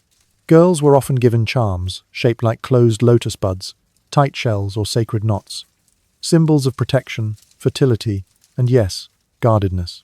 Some of these were passed down through generations, worn beneath linen robes, as both a warning and a promise. And yet not all women bought into the idea. One love poem written in the voice of a girl declares, "I have waited long enough. Let me be the field and you the plough." Not exactly subtle. It's likely that even in ancient Egypt, some youth, especially outside elite circles, simply did what youth have always done, fell in love, took risks, and then navigated the fallout. There were also practical considerations. Midwives sometimes administered concoctions intended to restore virginity, herbal pastes, or tightening agents, probably with more psychological effect than physiological truth. These remedies found in medical texts were framed not as deception, but as preservation tools to repair what judgment had cracked. One powerful story comes from a tomb inscription in Middle Egypt. It describes a woman who was falsely accused of impurity and exiled from her village. Years later, she returned not in shame, but as a respected healer. Her hands brought forth life. Let no man speak against her again. It's a rare example of a woman reclaiming dignity on her own terms. So where did this leave men? While male virginity wasn't policed, honor still mattered. A man known for uncontrolled passions could lose social standing, especially if he seduced someone of higher status or insulted a family's honor. But overall, the stakes were far higher for women, because purity wasn't just about behavior, it was branding. Now, as you return to that alleyway where the young woman stormed off, you catch a glimpse of her aunt glancing down the street, checking who's watching, not out of shame but calculation. In a world where reputation meant everything, controlling the story was half the battle. In ancient Egypt, virginity wasn't a veil. It was a mirror held up by family, neighbors, and scribes alike. Sometimes it reflected pride, sometimes fear, and sometimes it cracked under the weight of too many watching eyes. You find yourself deep in a market district just before sunset where clay ovens hiss and the scent of roasted garlic and sweet beer fills the air. But your path takes a sudden turn down an alley narrower than your outstretched arms, behind a curtain of frayed linen, and into a private space unlike any you've seen before. The walls here are painted with bold, strange images. Men and women entangled in impossible poses, creatures mid-embrace figures, laughing in mid-dance, mid-mischief. This isn't a temple. It's not even a home. It's an ancient Egyptian art room dedicated to something few ever expected to survive the centuries' erotic art. While most modern depictions of Egyptian art focus on noble pharaohs and gods in solemn procession, a surprising number of artifacts reveal another side of the Egyptian imagination. And yes, it's wildly NSFW. From amulets shaped like exaggerated anatomy to pottery covered in explicit scenes, erotic imagery wasn't hidden in shame. It was woven into daily life, cheeky, sacred, and occasionally baffling. Let's start with the Turin erotic papyrus, arguably one of the most infamous documents to ever emerge from the sands of Egypt. Dating to around 1150 BCE, it contains 12 explicit scenes involving acrobatic couples in various, let's say, enthusiastic arrangements. Alongside these are cartoons of animals performing human tasks, like donkeys playing music and baboons serving wine. Scholars still debate its meaning. Was it a bawdy joke, a satire of upper-class indulgence, a sacred fertility text, or simply ancient pornography? The jury's still out, but no one doubts its boldness, and it's not alone. Amulets found in burial sites and domestic spaces sometimes depict ithyphallic deities, especially Min, the god of fertility, who is never shy about his, symbolic readiness. Min appears in temples, on walls, on festival flags, and even in offerings where people presented him with lettuce, a vegetable believed to stimulate arousal. These depictions weren't just tolerated, they were respected. Sexual energy was seen as life energy, sacred, potent, necessary. Erotic pottery too played a role. Some drinking cups were painted with flirtatious scenes, lovers sharing wine dances, flashing glances, sometimes even more suggestive encounters. One cup shows a woman lifting her skirt as a musician serenades her. Not exactly a pharaoh's banquet, but maybe the real fun happened off the royal stage. Even scarabs, yes. The famous beetle amulet sometimes carried cheeky messages. One rare example bears an inscription that loosely translates to, "May your night be fruitful." Another simply says, "You are strong like a bull." Subtle? Not at all. Encouraging? Absolutely. And while many of these images are humorous, others seem deeply symbolic. In temples dedicated to Hathor, goddess of music, dance, and love, you can find carvings of women playing sistrums with intense expressions, bodies swaying, hips curved in ways that were clearly intentional. These weren't scandalous. They were expressions of joy, power, sensuality. Hathor's festivals were known for ecstatic revelry. Wine flowed, inhibitions loosened, and the line between sacred ritual and human pleasure blurred. Still, erotic art wasn't without its tensions. During certain periods, particularly under more conservative rulers or outside cultural influences, some of this imagery was hidden, erased, or destroyed. Tombs were defaced, scrolls burned, figures chipped away. But even then, traces survived. Whispers in the stone, ink stains on ostraca, a smile hidden in a painted eye. One fascinating example is a set of figurines buried in the corner of a merchant's house in Amarna. They depict lovers in gentle poses, not lewd, but unmistakably intimate. Were they meant to bless the household, ward off loneliness, encourage fertility? Or were they just beloved toys, reminders of affection, quietly cherished in a world full of judgment? Modern scholars approach these artifacts with care. Some are hesitant to call them pornographic, arguing that such labels impose modern moral frameworks on ancient expressions. Others embrace the comparison, noting that these images served similar roles: arousal, entertainment, fantasy.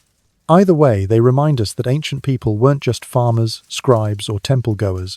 They were lovers, flirts, daydreamers with ink-stained fingers and mischievous grins. You run your hand along the edge of the wall now, where one final image lingers. A man and woman facing each other, fingers barely touching, eyes locked. It's not scandalous. It's not even detailed. But there's something intimate there, something quiet and deeply human. Because erotic art in ancient Egypt wasn't only about provocation. It was about connection, about reminding the living and maybe even the dead that the body mattered. That pleasure was sacred. That to be human was to feel, and to draw it in full color for someone else to see. The desert is quiet now, and your feet crunch softly over the sand as you make your way toward a flickering torch in the distance. It's planted before a library low-slung and half-buried in dust, its shelves carved into the very rock walls around you. Inside, it's cool and dim, and the air smells of ink, leather, and time. Scrolls lean against one another like old friends. But you're not here for certainties. You're here for whispers, the parts of history that refuse to sit still. Because for all we think we know about love and sex in ancient Egypt, there's still so much we don't. Even with thousands of papyri temple inscriptions, tomb paintings, and excavated amulets, enormous gaps remain in our understanding of intimate life along the Nile. And those gaps aren't just frustrating, they're instructive. They remind us that ancient people were like us, contradictory, emotional, and inconsistent. That love didn't always make sense, that desire wasn't always recorded, and that sometimes the most important stories were precisely the ones that went unspoken. Scholars continue to argue gently, furiously, endlessly about the purpose of certain erotic spells. Were they private acts of longing or institutionalized rituals? Were the love songs truly autobiographical, or part of an elite's literary exercise? Some suggest they were exercises for apprentice scribes' emotional fiction. Others believe they were deeply personal, read aloud at feasts or tucked into linens with trembling hands. The truth, probably both. Even major themes remain blurry. Was same-sex love common or rare? Did ancient Egyptians see gender as fluid in any context beyond their gods? What role did consent play in ritualized sexual unions? We find hints, yes, but never full answers.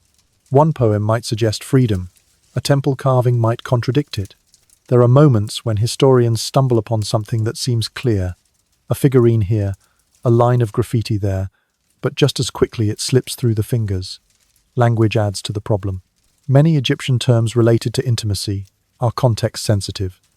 A word might mean embrace, seduce, or conquer, depending on where it appears.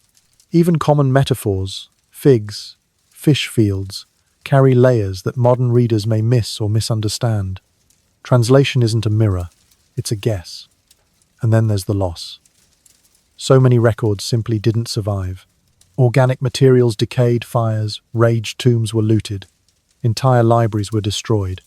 The Alexandria Library gone. Countless village archives gone.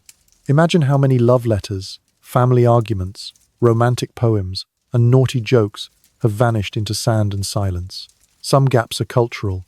The lives of the lower classes, especially women, were rarely documented in full. Their voices are faint if they reach us at all.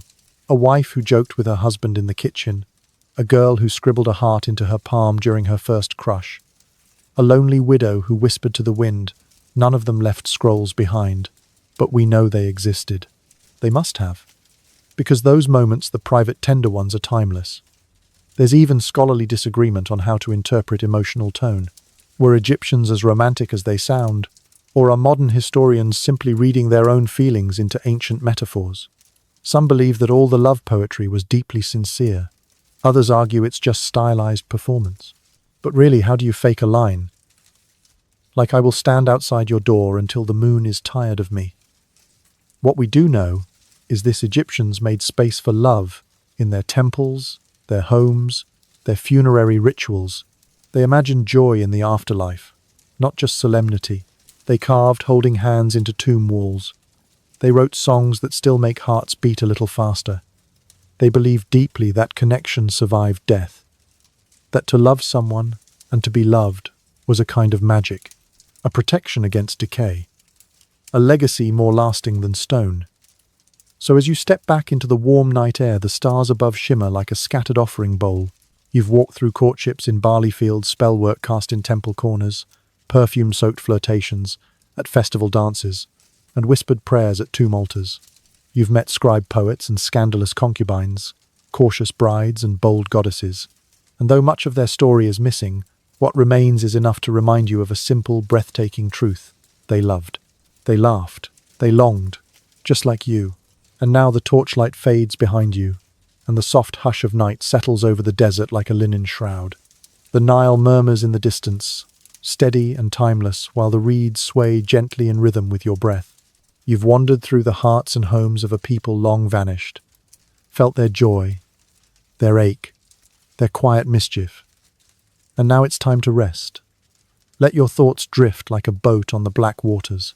Picture a papyrus bed warmed by candlelight, a gentle breeze stirring the gauze curtains and the faint scent of myrrh and crushed lotus still clinging to your skin.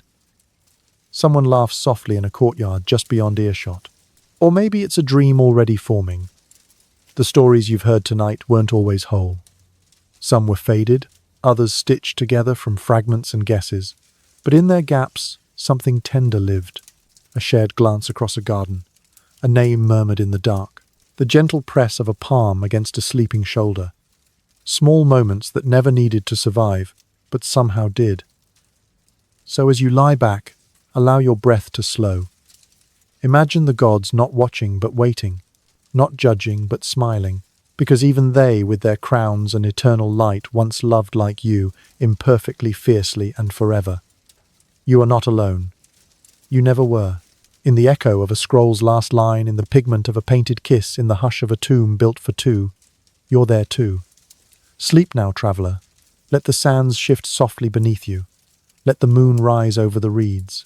Let your heartbeat carry you into dreams, where the ancient and the eternal meet. End of script. Sweet dreams.